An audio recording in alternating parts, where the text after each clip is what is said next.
E agora eu vou falar de política e também de segurança, porque os deputados estão discutindo algumas mudanças nas penas aplicadas a alguns crimes aqui no nosso país. O debate foi ontem na Câmara e foi até altas horas da noite, não é isso, Lucas Pisa? Exatamente, Eduardo. Como você adiantou, os deputados aprovaram regime de urgência para a chamada Agenda da Segurança Pública. São 6 projetos colocados em votação que altera penas e muda a tipificação de alguns crimes. No total são 6 projetos, mas ontem só foram votados 2.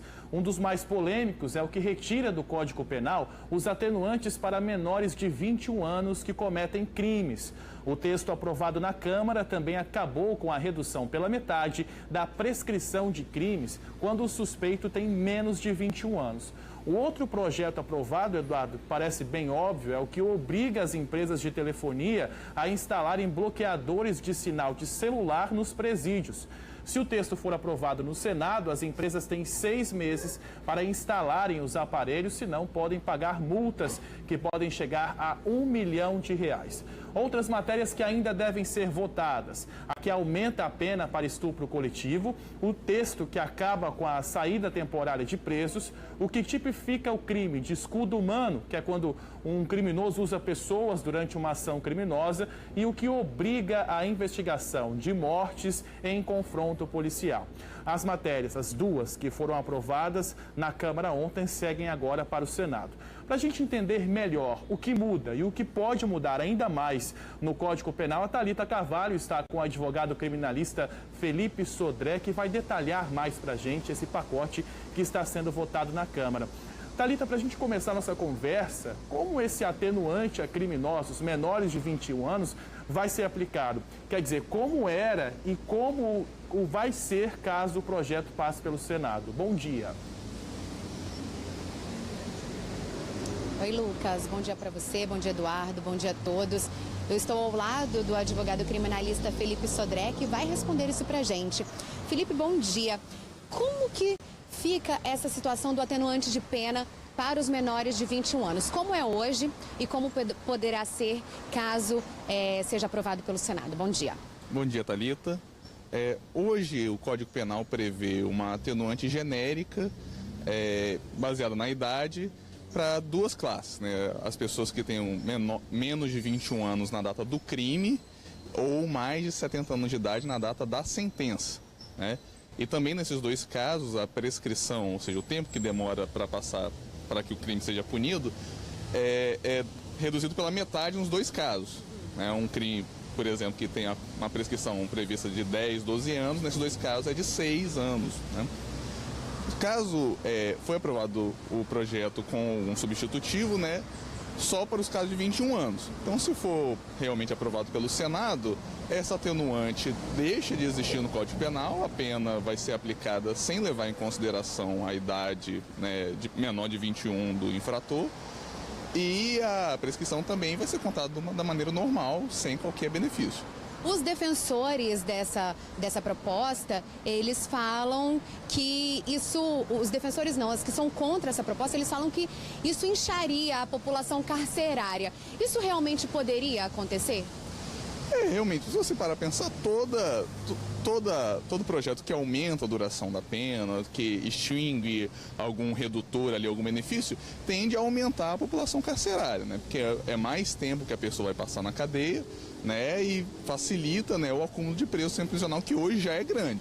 Eu não acredito que seria um sistema, uma mudança tão drástica assim, a ponto de fazer, né, mudança significativa na população prisional.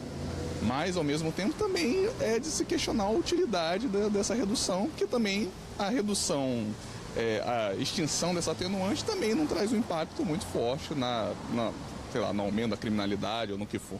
Você citou também os criminosos maiores de 70 anos. Para essas pessoas não teria mudança nessa prescrição. Isso. Hoje, né, os maiores de 70 anos, na data da sentença, né, eles também são beneficiados por essa atenuante e por essa regra da prescrição. Isso constava no projeto original, mas foi retirado, né? até pelo fato de que muitos deputados congressistas também são alvos de perseguição penal, né, e também estão nessa faixa etária de 70 anos, né. Mas não muda para eles, né, continua o prazo prescricional e atenuante valendo, muda só para os menores de 21. Vamos então agora falar da outra proposta aprovada, que é a exigência de bloqueador de sinal de celular no presídio. Hoje não existe bloqueador de celular no Brasil, em presídios? Hoje não. Até hoje não foi implantado esse tipo de aparelhos nos presídios. Tem uma discussão até acerca dessa eficácia, porque o bloqueador de sinal, eu preciso lembrar, ele bloqueia o sinal e a proposta prevê de todos os celulares no presídio e, salvo engano, até 50 metros fora, né, ali da unidade. E bloqueia tanto para os presos quanto para os agentes prisionais. O que esses equipamentos deverão bloquear? Só ligação ou existe mais algum outro tipo de bloqueio? Eventualmente seria o bloqueio das ligações do envio de sinais de rádio e de dados, né? Então, eventualmente, a ideia seria que não pegasse nem sinal de internet, né, para efetuar ligações, nem sinal de, por exemplo, 3G ou similares, para que comunicações do WhatsApp ou outro também fossem bloqueadas. Agora, existe uma discussão, por exemplo, em estados como Paraná, Bahia, Minas Gerais, existem leis estaduais acerca desse assunto, só que existe aquela discussão em relação à legislação dessas leis, de quem será a responsabilidade de legislar, do Estado ou da União. Como é que ficaria esse assunto caso seja aprovado no Senado também? Perfeito. É que hoje, em matéria, é uma questão de competência legislativa, né? Quem pode legislar sobre que assunto, né? A Constituição estabelece hoje que essa competência para legislar sobre assuntos principalmente voltados para telecomunicações, né, pertence à União. Então, alguns estados que já legislaram a respeito, né, de assuntos parecidos, né, estariam usurpando uma competência que seria privativa do Congresso Federal. Então, se essa lei passar, ela é válida, porque o Congresso tem legitimidade. Ela obrigaria as operadoras a instalarem esse sinal, a esses aparelhos nos presídios, né, sob pena de uma multa altíssima, né? Tá certo. Felipe, muito obrigada pela entrevista. Eduardo, é importante a gente lembrar que uma outra mudança também é para permitir que maiores de 16 anos e menores de 18 anos façam queixas nas delegacias sem a presença de um adulto responsável. Esses dois projetos que a gente explicou aqui agora foram aprovados na Câmara e integram um pacote de medidas de segurança pública com votação prevista para acontecer durante toda essa semana. Nós entramos em contato com a Secretaria de Segurança Pública aqui do Espírito Santo e também com a Secretaria de Justiça, mas não tivemos retorno de nenhuma das duas. A Secretaria de Segurança Pública não deu retorno e a Sejus preferiu não se pronunciar. Eduardo.